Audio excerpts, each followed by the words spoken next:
আমাদের আজকের এই গল্পটি ড্যারেল নামের এক কলেজ ছাত্রকে নিয়ে, যে তার কলেজের ফি জোগাড় করার জন্য আপ্রাণ চেষ্টা করছিল। একদিন সে জানতে পারে যে একটি পরীক্ষামূলক গবেষণায় অংশ নিলে সে বেশ কিছু টাকা পাবে। টাকার লোভে সে সেই এক্সপেরিমেন্টে অংশ নেয়। এই এক্সপেরিমেন্ট তাকে এমন একটি ইনজেকশন দেওয়া হয় যার ফলে তার 5টি ইন্দ্রিয়, দেখা, শোনা, গন্ধ শোকা, স্বাদ নেওয়া এবং স্পর্শ করার ক্ষমতা স্বাভাবিকের চেয়ে প্রায় 100 গুণ বেড়ে যায়। এই নতুন অসাধারণ ক্ষমতা পেয়ে ড্যারেল ভাবে যে সে এবার সবকিছু করতে পারবে, কিন্তু সে এটা জানতো না যে এই আশ্চর্য ক্ষমতার কিছু ভয়ঙ্কর পার্শ্ব প্রতিক্রিয়াও হতে পারে। এক্সপেরিমেন্টের আগে তাকে এই বিষয়ে সতর্ক করা হলেও সেমিনারের সময় সে ক্লান্তিতে ঘুমিয়ে পড়েছিল, তাই সে গুরুত্বপূর্ণ তথ্যগুলো তার কানে পৌঁছায়নি। গল্পের শুরু হয় স্ট্যানফোর্ড ইউনিভার্সিটিতে, যেখানে ড্যারেল পড়াশোনা করত। সে ছিল খুবই পরোপকারী এক ছেলে, সবসময় অন্যদের সাহায্য করার জন্য এগিয়ে আসত। ইউনিভার্সিটিতে নতুন ছাত্রছাত্রীদের জন্য সে ট্যুর গাইডের কাজ করত। একটা দলের ট্যুর শেষ হওয়ার সাথে সাথেই সে অন্য দলের সাথে নতুন ট্যুর শুরু করে দিত, কারণ তার টাকার খুবই দরকার ছিল। এছাড়া সে আরো একটি পার্ট টাইম চাকরি করত, যেখান থেকে তার আরো অল্প কিছু রোজগার হতো। এইরকম এক ব্যস্ত দিনের শেষে যখন সে নিজের ঘরে টিভির সামনে বসে ঝিমোচ্ছিল, তখন তার মায়ের ফোন আসে। তার মা তার চাকরির ব্যাপারে জিজ্ঞেস করেন। ড্যারেল তখন তার মাকে মিথ্যা কথা বলে যে সে একটা খুব ভালো চাকরি পাওয়ার দৌড়ে আছে, কিন্তু আসল সত্যিটা ছিল অন্যরকম। তার আর্থিক অবস্থা এতটাই খারাপ ছিল যে কলেজের সেমিস্টার ফি দেওয়ার মতো টাকাও তার কাছে ছিল না। কিছুদিন পর ইউনিভার্সিটি থেকে তার কাছে ফোন আসে সেমিস্টারের ফি জমা দেওয়ার জন্য। টাকা না থাকায় সে নিজের গলার স্বর পাল্টে মিথ্যে বলে যে ড্যারেল আর এই পৃথিবীতে নেই। নিজের আর্থিক দুর্দশা থেকে মুক্তি পেতে সে টাকা রোজগারের জন্য মরিয়া হয়ে ওঠে এবং নতুন নতুন উপায় খুঁজতে থাকে। সে রক্তদান করার জন্য ব্লাড ব্যাংকে যায়, কিন্তু এতবার রক্তদান করে যে সে অজ্ঞান হয়ে পড়ে। এরপর সে স্পার্ম ব্যাংকেও যায়, কিন্তু সেখানেও টাকা রোজগারের জন্য নিজের শরীরের উপর খুব বেশি চাপ সৃষ্টি করে। এত কিছুর পরেও তার সমস্যার কোনো সমাধান হয় না। ড্যারেল টাকা রোজগারের জন্য আরো অনেক রকম চেষ্টা করতে থাকে। সে একটা হেয়ার সেলুনে গিয়ে নিজের মাথার চুল বিক্রি করার চেষ্টা করে, কিন্তু তাকে বলা হয় যে তার ছোট চুলের কোনো দাম নেই। তখন সে শরীরের অন্য অংশের চুল বিক্রি করার কথা বলে। তার এই নির্লজ্জ আচরণ দেখে সেলুনের মালিক রেগে গিয়ে তাকে সেখান থেকে তাড়িয়ে দেয়। পরের দিন ইউনিভার্সিটির ক্যাফেটেরিয়ায় তার সাথে তার সহপাঠী স্কটের দেখা হয়। স্কট ছিল সেই ছেলেটি যে সে একই লোভনীয় চাকরির জন্য আবেদন করেছিল, যার জন্য ড্যারেলও দিন রাত পরিশ্রম করছিল। ক্লাসে তারা একে অপরের সাথে প্রায়শই ঠাট্টা তামাশা করত এবং নিজেদেরকে অন্যের চেয়ে সেরা প্রমাণ করার চেষ্টা করত। এর মধ্যে ক্যাফেটেরিয়ায় জেনিস নামের এক সুন্দরী মেয়ে আসে। তাকে দেখে ড্যারেল সঙ্গে সঙ্গেই তাকে পছন্দ করে ফেলে এবং তাকে ইমপ্রেস করার জন্য নানা রকম ফোন দিয়ে আটতে থাকে। সেই সময় তাদের ক্লাসে স্মাইথ বেডস কর্পোরেশন থেকে একজন প্রতিনিধি আসে। তিনি সব ছাত্রছাত্রীদের সেই বিশেষ চাকরির ব্যাপারে বিস্তারিত জানান, যে চাকরিটি তারা কলেজের কোনো একজন মেধাবী ছাত্রকে দিতে চেয়েছিলেন। তিনি বলেন যে এই চাকরির জন্য এমন একজনকে দরকার যার খেলাধুলা এবং অন্যান্য সামাজিক কার্যকলাপের ক্ষেত্রে অসাধারণ দক্ষতা রয়েছে। এই কথা শুনে ড্যারেল বেশ ঘাবড়ে যায়, কারণ তার সহপাঠী স্কটের মধ্যে সেই সমস্ত যোগ্যতা ছিল যা এই চাকরির জন্য প্রয়োজন। অন্যদিকে ড্যারেল তো টাকা রোজগারের চাপে এইসব দিক থেকে অনেকটাই পিছিয়ে পড়েছিল, কিন্তু ড্যারেল সহজে হার মানার পাত্র ছিল না। সে ঠিক করে যে এই চাকরি পাওয়ার জন্য সে আইস হকি খেলবে। সে তার কোচের কাছে যায়, কিন্তু কোচ তাকে টিমে নিতে রাজি হন না, কারণ সে আগে কখনো আইস হকি খেলেনি। তবুও ড্যারেল হার মানে না এবং টিমের ক্যাপ্টেনের কাছে সাহায্য চায়। অনেক অনুরোধ এবং কাকতি মিনতির পর অবশেষে সে একটা সুযোগ পায়। তাকে গোল বাঁচানোর গুরুত্বপূর্ণ দায়িত্ব দেওয়া হয়, কিন্তু যেহেতু সে আগে কখনো হকি খেলেনি তাই সে বারবার ব্যর্থ হয় এবং একটা গোলও আটকাতে পারে না। খেলাধুলায় ব্যর্থ হওয়ার পর সে আবার তার পড়াশোনা এবং ছোটখাটো কাজ করে টাকা জমানোর চেষ্টায় মনোযোগ দেয়। সে তখনও পর্যন্ত ঘূর্ণাক্ষরেও টের পায়নি যে খুব শীঘ্রই তার জীবন সম্পূর্ণ পাল্টে যেতে চলেছে। একদিন যখন সে ক্যাম্পাসের মাঠে পরিষ্কার করছিল, তখন সে একটা সেরা কাগজ পায় যেখানে একটা সেমিনারের বিজ্ঞাপন ছিল। এই সেমিনারটি ছিল নিউরো সাইকোলজির উপর একটি গবেষণা সংক্রান্ত এবং এতে অংশগ্রহণকারীদের টাকা দেওয়ার প্রতিশ্রুতি দেওয়া হয়েছিল। টাকার খুব দরকার থাকায় ড্যারেল সঙ্গে সঙ্গে সেই সেমিনারে পৌঁছে যায়। সেমিনারে একটি নতুন ঔষধের কথা বলা হচ্ছিল যা মানুষের ইন্দ্রিয়গুলোকে অস্বাভাবিকভাবে তীক্ষ্ণ এবং শক্তিশালী করে তুলতে পারে। টাকা রোজগারের এই চেষ্টায় ড্যারেল একা ছিল না, সেখানে আরো অনেক ছাত্রছাত্রী উপস্থিত ছিল। কিন্তু যখন সে সেই ঔষধের সম্ভাব্য ভয়ঙ্কর পার্শ্ব প্রতিক্রিয়াগুলোর কথা বলা হয় তখন তাদের বেশিরভাগই ভয় পেয়ে সেমিনার ছেড়ে চলে যায়। ড্যারেল যে ইতিমধ্যেই খুব ক্লান্ত ছিল, সেমিনারের মাঝখানে সে ঘুমিয়ে পড়ে। তার এই অদ্ভুত স্বভাব ছিল যে সে যে কোনো জায়গায় ঘুমিয়ে পড়তে পারত।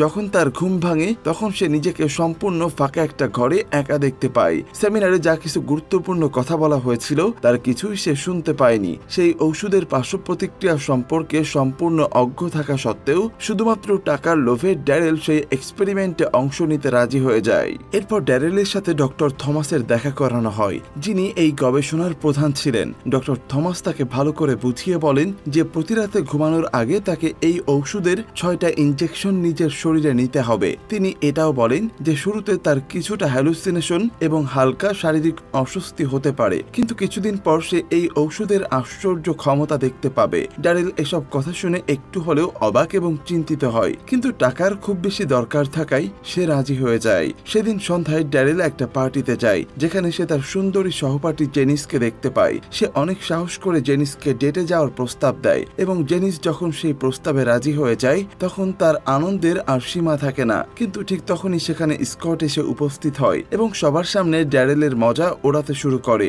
যা ড্যারেলের খুবই খারাপ লাগে। হতাশ হয়ে বাড়ি ফেরার পর সে ডাক্তারের পরামর্শ অনুযায়ী সেই আশ্চর্য ঔষধের প্রথম ডোজ নেয়। সে তখনও পর্যন্ত ধারণাও করতে পারেনি যে এই ঔষধ তার জীবনকে কোন দিকে নিয়ে যাবে। পরের দিন পরীক্ষা হলে ড্যারেল সেই ঔষধের পার্শ্ব প্রতিক্রিয়ার সম্মুখীন হয়। তার ইন্দ্রিয়গুলো এতটাই তীক্ষ্ণ হয়ে যায় যে সামান্য পেন্সিলের লেখার আওয়াজ, দেওয়াল ঘড়ির টিকটিক শব্দ এবং ঘরের সাধারণ আলো পর্যন্ত তাকে প্রচন্ডভাবে বিরক্ত করতে থাকে। এই তীব্র অনুভূতিগুলো সহ্য করা তার জন্য ক্রমশ কঠিন হয়ে পড়ে এবং সে অধৈর্য হয়ে পরীক্ষার মাঝপথেই ছেড়ে ক্লাসরুম থেকে পালিয়ে যায়। পার্শ্ব প্রতিক্রিয়ার ফলে তার সারা শরীরে অসহ্য চুলকানি হতে থাকে। যখন এই শারীরিক সমস্যাটা কিছুটা কমে তখন সে জানতে পারে যে সে পরীক্ষায় ফেল করেছে।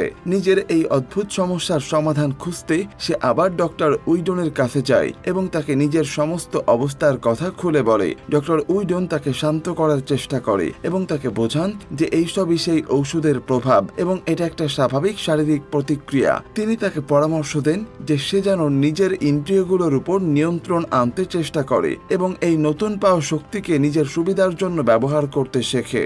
ডাক্তারের পরামর্শ মেনে ড্যারেল নিজের ইন্দ্রিয়গুলোর উপর নিয়ন্ত্রণ আনার জন্য কঠোর অনুশীলন করে। ধীরে ধীরে সে এগুলোর উপর সম্পূর্ণ নিয়ন্ত্রণ পেতে শুরু করে এবং নিজের ইন্দ্রিয়গুলোকে একটা সুপার পাওয়ারে পরিণত করার দিকে মনোনিবেশ করে। এখন সে এতটাই আস্তে হওয়া আওয়াজ স্পষ্ট শুনতে পেত এবং এতটাই সূক্ষ্ম জিনিস দেখতে পেত যা সাধারণ মানুষ কখনো কল্পনাও করতে পারবে না। এর মধ্যে স্মাইথ বেডস কর্পোরেশনের সেই লোভনীয় চাকরির জন্য চূড়ান্ত পর্যায়ের প্রতিযোগিতা শুরু হয়ে যায়। ড্যারেল যদিও আগেই এই দৌড় থেকে বাদ পড়ে গিয়েছিল, কিন্তু এখন সে তার নতুন পাওয়া আশ্চর্য ক্ষমতা ব্যবহার করে বিচারকদের এতটাই প্রভাবিত করে ফেলে যে তাকে ষষ্ঠ ফাইনালিস্ট হিসাবে প্রতিযোগিতায় পুনরায় অন্তর্ভুক্ত করে নেওয়া হয়। অথচ শুরুতে এই চাকরিটি শুধুমাত্র 5 জন সেরা প্রার্থীকে দেওয়ার কথা ছিল। একদিন ড্যারেল একটি পার্টিতে যায় যেখানে সে জেনিস এবং তার এক বন্ধুকে নিজেদের মধ্যে কথা বলতে শুনে ফেলে। জেনিস বলছিল যে তার এমন একটি ছেলে পছন্দ যে বুদ্ধিমান এবং মনের দিক থেকে খুব পরিষ্কার। এই কথা শুনে ড্যারেল জেনিসকে প্রভাবিত করার জন্য একটি সুযোগ খুঁজে পায়। সে তার অসাধারণ গন্ধ শোকার ক্ষমতা ব্যবহার করে জেনিসের লাগানো পারফিউমের সঠিক নাম বলে দেয়। এতে জেনিস এতটাই মুগ্ধ হয়ে যায় যে সে ড্যারেলকে ডিনারে যাওয়ার আমন্ত্রণ জানায় এবং ভালোবেসে তার গালে একটি চুমু খায়। নিজের এই নতুন শক্তিকে খেলার মাঠে পরীক্ষা করার জন্য ড্যারেল আবার আইস হকি টিমে যোগ দেওয়ার চেষ্টা করে। প্রথমে কোচ তাকে নিতে রাজি হন না, কিন্তু যখন সে তার অবিশ্বাস্য দ্রুতগতির স্কেটিং এবং গোল বাঁচানোর অসাধারণ দক্ষতা দেখায় তখন কোচ অবাক হয়ে তাকে সঙ্গে সঙ্গেই টিমে অন্তর্ভুক্ত করে নেন। ম্যাচের দিন ড্যারেল এতটাই অসাধারণ পারফরমেন্স করে যে সে প্রতিটি গোল বাঁচিয়ে সবাইকে তাক লাগিয়ে দেয়। তার এই অবিশ্বাস্য খেলা দেখে স্কট, যে তার সবচেয়ে বড় প্রতিদ্বন্দ্বী ছিল, সেও তার প্রশংসা করতে বাধ্য হয়। এরপর inter college ice hockey tournament শুরু হয়। ধারাভাষ্যকাররা শুরুতেই ঘোষণা করেন যে স্ট্যানফোর্ড ইউনিভার্সিটির দল হিস্টোরিক্যালি খুবই দুর্বল এবং তারা আজ পর্যন্ত কোনো ম্যাচ জিততে পারেনি। কিন্তু কিন্তু এবারের দলে ড্যারেল ছিল। ম্যাচ শুরু হওয়ার সাথে সাথে তাদের দল এগিয়ে যায়। ড্যারেল এতটাই অসাধারণ খেলছিল যে প্রতিপক্ষ দলের সমস্ত চেষ্টা ব্যর্থ হয়ে যাচ্ছিল এবং অবশেষে স্ট্যানফোর্ড ইউনিভার্সিটি প্রথমবারের মতো ম্যাচ জিতে ইতিহাস তৈরি করে। আর এটা সম্ভব হয়েছিল শুধুমাত্র ড্যারেলের অসাধারণ খেলার জন্য। এরপর ড্যারেল বেটস কর্পোরেশনের অফিসে সেই বহু প্রতীক্ষিত চাকরির ইন্টারভিউ দিতে যায়। সে তার বিশেষ ক্ষমতা ব্যবহার করে ইন্টারভিউ রুমের বাইরে দাঁড়িয়ে থেকেই সেই সমস্ত প্রশ্ন শুনে নেয় যেগুলোর উত্তর অন্য প্রার্থীরা সঠিকভাবে দিতে পারেনি। যখন তার ইন্টারভিউ দেওয়ার পালা আসে তখন সে সেই সমস্ত প্রশ্নের এত সুন্দর এবং নিখুঁত উত্তর দেয় যে বিচারকরা অবাক হয়ে যান। বোর্ডের একজন গুরুত্বপূর্ণ সদস্য মিস্টার টাইসন ড্যারেলের বুদ্ধিমত্তা এবং আত্মবিশ্বাসে বিশেষভাবে প্রভাবিত হন। টাইসন তাকে একটি বড় ক্লায়েন্ট মিস্টার আল উইকার্সকে ইমপ্রেস করার দায়িত্ব দেন। ড্যারেল এই চ্যালেঞ্জটি খুবই আনন্দের সাথে গ্রহণ করেন, কারণ তার সম্পূর্ণ বিশ্বাস ছিল যে এটা তার জন্য খুবই সহজ একটা কাজ হবে। টাইসন এটাও জানান যে এই চাকরিটি কাকে দেয়া হবে সেই চূড়ান্ত সিদ্ধান্ত 5 দিন পর নেওয়া হবে। সেই রাতে ড্যারেল জেনিসকে নিজের ফ্ল্যাটে ডিনারের জন্য আমন্ত্রণ জানায়। সে নিজের হাতে খুব যত্ন করে খাবার তৈরি করে এবং তার কথাবার্তা ও আচরণ দিয়ে জেনিসকে প্রভাবিত করার সব রকম চেষ্টা করে। অন্যদিকে তার বন্ধু টিম একটি বই থেকে খুব সুন্দর একটি কবিতা পড়ছিল। ড্যারেল তার অসাধারণ শ্রবণ শক্তি ব্যবহার করে টিম যে কবিতাটি পড়ছিল সেটি শুনে নেয় এবং হুবহু সেই কবিতাটি জেনিসকে আবৃত্তি করে শোনায়। এতে জেনিস এতটাই খুশি হয় যে সে আবেগের বশে ড্যারেলকে গভীরভাবে চুম্বন করে। তবে সেই রাতটা ড্যারেলের জন্য খুব একটা সুখকর হয় না। যখনই তারা দুজনে ঘনিষ্ঠ হওয়ার চেষ্টা করে তখনই সেই ঔষধের পার্শ্ব প্রতিক্রিয়া আবার দেখা দেয় এবং সবকিছু শুরু হওয়ার আগেই শেষ হয়ে যায়। ড্যারেলের এই দ্রুততায় জেনিস খুব হতাশ হয় এবং রেগে গিয়ে সেখান থেকে চলে যায়। পরের দিন ড্যারেল জেনিসকে তার পরিবারের সাথে পরিচয় করানোর জন্য নিজের বাড়িতে নিয়ে যায়। তার মা জেনিসের খুবই প্রশংসা করেন এবং ড্যারেলকে বলেন যে তার পছন্দ খুবই ভালো। যাওয়ার সময় ড্যারেল তার মাকে বাড়ির খরচের জন্য কিছু টাকা দেয়, যা দেখে তার মা খুব আবেগপ্রবণ হয়ে পড়েন, কারণ তিনি ভাবেন যে তার ছেলের চাকরি হয়ে গেছে এবং সে নিজের পায়ে দাঁড়িয়ে গেছে। তবে তারা কেউই জানতেন না যে ড্যারেল এই টাকাগুলো আসলে ব্লাড ডোনেট করে জোগাড় করেছে। হোস্টেলে ফেরার পর তার বন্ধু টিম তাকে আবার সেই ঔষধ নিতে দেখে ফেলে। সে ভাবে যে এবার ব্যাপারটা কি তা জেনে নিতেই হবে। সে ড্যারেলকে জিজ্ঞেস করে যে সে এসব কি খাচ্ছে। তখন ড্যারেল তাকে সব সত্যি কথা বলে দেয় যে সে কোনো ড্রাগ অ্যাডিক্টেড নয়, বরং সে শুধুমাত্র একটি এক্সপেরিমেন্টে অংশ নিয়েছিল, যার ফলে সে কিছু সময়ের জন্য বিশেষ ক্ষমতা পেয়েছিল। কিন্তু এত কিছুর পরেও টিম তার কথায় বিশ্বাস করে না। তার মনে হয় যে ড্যারেল কোনো না কোনো নেশার ফাঁদে পড়েছে। নিজের কথা প্রমাণ করার জন্য ড্যারেল সেই রাতে ওষুধের ডাবল ডোজ নিয়ে নেয়। তবে এর ফল হয় মারাত্মক। পরের দিন যখন সে ঘুম থেকে ওঠে তখন তার হাত পা অসাড় হয়ে যায় এবং তার হাঁটতে চলতেও খুব কষ্ট হতে থাকে এবং টিম খুব ঘাবড়ে যায় এবং সঙ্গে সঙ্গে একটি ড্রাগ সাপোর্ট গ্রুপকে ফোন করে যাতে তারা ড্যারেলকে সাহায্য করতে পারে। কোনো মতে ড্যারেল ডক্টর উইডনের কাছে পৌঁছায় এবং তাকে জানায় যে সে ভুল করে ঔষধের ডাবল ডোজ নিয়ে ফেলেছে। ডক্টর উইডন তাকে বোঝান যে এত পরিমাণে ঔষধ নেয়ার ফলে তার শরীরে সেরোটোনিনের মাত্রা অস্বাভাবিক বেড়ে গেছে, যার ফলে এখন তার 5টি ইন্দ্রিয়ের মধ্যে শুধুমাত্র 4টি ইন্দ্রিয় একই সময়ে কাজ করতে পারবে। তার 5ম ইন্দ্রিয়টি প্রতিনিয়ত পরিবর্তিত হতে থাকবে। এর মানে হলো কখনো সে দেখতে পাবে না, তো কখনো সে শুনতে পাবে না, অথবা কখনো কখনো তার কথা বলতেও সমস্যা হবে। ডক্টর উইডন তাকে আরো জানান যে এর একমাত্র সমাধান হলো ওষুধটিকে তার শরীর থেকে সম্পূর্ণভাবে বেরিয়ে যাওয়ার জন্য কিছুদিন সময় দেওয়া। এতে প্রায় 3 দিন সময় লাগবে এবং এই সময় তাকে সম্পূর্ণ বিশ্রাম নিতে হবে। কিন্তু ড্যারেলের কাছে বিশ্রাম নেওয়ার মতো সময় ছিল না, কারণ তার স্বপ্নের চাকরির ফাইনাল রাউন্ডে উত্তীর্ণ হওয়ার এটাই ছিল তার কাছে সবচেয়ে বড় সুযোগ এবং সে কোনোভাবেই এই সুযোগ হারাতে চায়নি। এরপর একটি গুরুত্বপূর্ণ বাস্কেটবল ম্যাচ আয়োজিত হয়, যেখানে ড্যারেলকে স্মাইথ বেটস কর্পোরেশনের একজন অত্যন্ত গুরুত্বপূর্ণ ক্লায়েন্ট মিস্টার আল উইকার্সকে নিজের দক্ষতা দেখিয়ে প্রভাবিত করতে হতো। কিছুক্ষণ পর মিস্টার সেখানে পৌঁছান এবং ড্যারেলকে নিজের যোগ্যতা প্রমাণ করার একটি সুবর্ণ সুযোগ দেয়া হয়। কিন্তু ঠিক সেই মুহূর্তে তার শরীরে আবার সেই ঔষধের প্রভাব তীব্রভাবে দেখা দিতে শুরু করে এবং তার ইন্দ্রিয়গুলো একটা একটা করে কাজ করা বন্ধ করে দিতে থাকে। প্রথমে তার শ্রবণ শক্তি চলে যায়, যার ফলে সে ভুল বোঝাবুঝির শিকার হয়। যখন সবাই জাতীয় সঙ্গীতের জন্য উঠে দাঁড়ায় তখন সে ভাবে যে তারা হয়তো বিয়ার আনার জন্য দাঁড়িয়েছে। এর ফলে সে জাতীয় সঙ্গীতের সময় অদ্ভুত আচরণ করতে থাকে। ড্যারেল তখন যেন প্রায় পাগল হয়ে গিয়েছিল। তার এই কাণ্ড দেখে সবাই তার দিকে অবাক হয়ে তাকাতে থাকে। যখন তার শোনার ক্ষমতা ফিরে আসে তখন তার দৃষ্টিশক্তি ঝাপসা হয়ে যেতে শুরু করে এবং সে নিজের মনে বিড়বিড় করে কথা বলতে থাকে। এত সব গন্ডগোল হওয়া সত্ত্বেও মিস্টার উইকার্স তার এই অদ্ভুত আচরণগুলোকে বেশ মজাদার বলে মনে করেন এবং হাসতে থাকেন। কিছুক্ষণ পর ড্যারেলের দৃষ্টিশক্তি ঠিক হয়ে যায়, কিন্তু তার সমস্যা তখনও শেষ হয়নি। ম্যাচের সময় সে ভুল করে একজন খেলোয়াড়কে কিছু খারাপ কথা বলে ফেলে, যার ফলে সেই খেলোয়াড় রেগে গিয়ে তাকে বাস্কেটবল কোর্টের মধ্যে ধাক্কা মেরে ফেলে দেয়।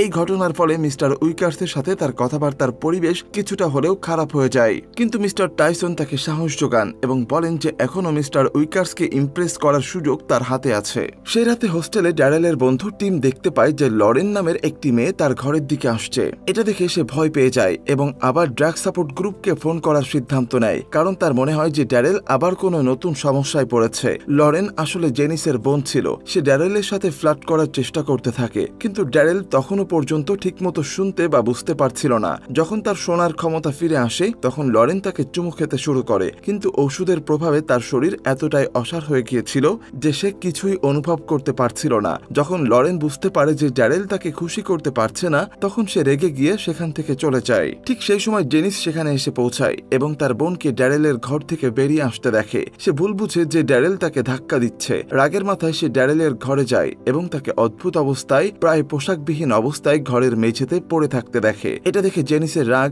আরো বেড়ে যায় এবং সে ড্যারেলকে সজোরে একটা লাথি মেরে সেখান থেকে চলে যায়। কিছুক্ষণ পর ড্রাগ সাপোর্ট গ্রুপের সদস্যরা ড্যারেলের ঘরে পৌঁছায় এবং তাকে অজ্ঞান অবস্থায় দেখতে পায়। তারা তাকে জ্ঞান ফেরানোর জন্য ইনজেকশন দেওয়ার চেষ্টা করে, কিন্তু ড্যারেল ঠিক সময়ে নিজ থেকে জ্ঞান ফিরে আসে। এরপর টিম তাকে সেই ঔষধের ব্যাপারে জিজ্ঞেস করে যা সে প্রতি রাতে নিত। তখন ড্যারেল তাকে সব সত্যি কথা খুলে বলে যে সে কোনো ড্রাগ অ্যাডিক্ট নয়, বরং সে শুধুমাত্র একটি এক্সপেরিমেন্টে অংশ নিয়েছিল, যার ফলে সে কিছু সময়ের জন্য বিশেষ ক্ষমতা লাভ করেছিল। কিন্তু এত কিছুর পরেও টিম তার কথা পুরোপুরি বিশ্বাস করতে পারে না। তার মনে হতে থাকে যে ড্যারেল কোনো না কোনো মারাত্মক নেশার শিকার হয়েছে। অন্যদিকে স্কটের বাবা তার ছেলেকে ইন্টারভিউর জন্য ভালোভাবে তৈরি করার জন্য অভিজ্ঞ ব্যক্তিদের ডেকে আনেন, যাতে স্কট খুব ভালোভাবে প্রস্তুতি নিতে পারে। এদিকে ড্যারেলের শারীরিক অবস্থা ক্রমশ খারাপ হতে থাকে, কিন্তু সে হার মানে না এবং সে ইন্টারভিউর জন্য প্রস্তুতি নিতে থাকে। ইন্টারভিউর দিন যখন সে গাড়ি থেকে নামে তখন তার দৃষ্টিশক্তি আবার ঝাপসা হয়ে যায়। সে একজন ভিখারির কাছে অফিসের ঠিকানা জিজ্ঞেস করে, কিন্তু সেই লোকটি তার অসহায়তার সুযোগ নিয়ে তাকে একটি বন্ধ গলির মধ্যে নিয়ে যায়। সেখানে সে ড্যারেলকে মারধর করে এবং তার সমস্ত ভালো পোশাক কেড়ে নেয়। ড্যারেল কোনো মতে একটা ডাস্টবিনের ঢাকনা দিয়ে নিজেকে আড়াল করে কাছের একটি দোকান থেকে নতুন পোশাক কেনে। যখন সে অফিসে পৌঁছায় তখন সে বুঝতে পারে যে তার পরা পোশাকগুলো ইন্টারভিউর জন্য একেবারেই উপযুক্ত নয়। এই সময় ঔষধের প্রভাব আবার দেখা দিতে শুরু করে এবং সে নিজের অজান্তেই তার প্যান্টে প্রস্রাব করে ফেলে, কিন্তু এর ঠিক পরেই সে অনুভব করে যে ঔষধের প্রভাব সম্পূর্ণ কেটে গেছে এবং সে পুরোপুরি সুস্থ হয়ে উঠেছে। ড্যারেল ইন্টারভিউ হলে প্রবেশ করে এবং নিজের পোশাকের ব্যাপারে কৈফিয়ত দিয়ে বলে যে ফর্মাল পোশাকে তার অ্যালার্জি আছে। ইন্টারভিউর প্রথম কয়েকটি রাউন্ডে বাকি 4 জন প্রতিযোগী বাদ পড়ে যায় এবং ফাইনাল রাউন্ডে শুধুমাত্র ড্যারেল এবং স্কট মুখোমুখি হয়। ড্যারেল খুব ভয় পেয়েছিল যে চূড়ান্ত প্রশ্নটি কি হবে, কারণ সে তো মনে মনে আগেই হার স্বীকার করে নিয়েছিল। কিন্তু যখন টাই ব্রেকারের জন্য একটি প্রশ্ন করা হয় তখন স্কট ঘাবড়ে যায় এবং সঠিক উত্তর দিতে পারে না। অন্যদিকে ড্যারেল খুব সহজেই সেই কঠিন প্রশ্নের সঠিক উত্তর দিয়ে দেয়। আসলে তার বিভিন্ন পার্ট টাইম চাকরির সময় সে অনেক রকম জ্ঞান অর্জন করেছিল, যা আজ তার কাজে লেগে গেল। ড্যারেলের উত্তরে বিচারকরা সকলেই খুব প্রভাবিত হন এবং এটা দেখে মিস্টার টাইসন তাকে চাকরি দেওয়ার সিদ্ধান্ত নেন। কিন্তু ড্যারেল ছিল খুবই সৎ এবং সরল মনের একজন মানুষ। তার মনে হয় যে সে একজন পরিশ্রমী মানুষের অধিকার কেড়ে নিচ্ছে। সে ভাবে যে সে যদি এই আশ্চর্য ঔষধ না পেত তাহলে সে কখনোই এতদূর পৌঁছাতে পারত না। ড্যারেল নিজের ভুলের জন্য অনুতপ্ত হয় এবং সবার সামনে নিজের দোষ স্বীকার করে নেয়। সে বলে যে এই ইন্টারভিউ পাশ করার জন্য সে ছলনার আশ্রয় নিয়েছিল, তবে তার এই সততার একটি অপ্রত্যাশিত ভালো ফল হয়। তার এই অকপটে স্বীকারোক্তি দেখে মিস্টার টাইসন আরো বেশি প্রভাবিত হন এবং তাকে একটি জুনিয়র পোস্টে চাকরি দিয়ে দেন। কয়েক বছর পর দেখানো হয় যে ড্যারেল এবং জেনিসের বিয়ে হয়ে গেছে। ড্যারেল তার নতুন পরিবারের সাথে নিজের বাড়িতে খুবই সুখে শান্তিতে জীবন কাটাচ্ছে। আর এই সুন্দর এন্ডিং এর মধ্য দিয়েই আমাদের আজকের গল্পটি এভাবেই শেষ হয়ে যায়। তো গল্পটি কেমন লাগলো এটা জানাতে একদমই ভুলবেন না। দেখা হবে নতুন কোনো গল্পে। সে পর্যন্ত সবাই ভালো থাকবেন, সুস্থ থাকবেন। আল্লাহ হাফেজ।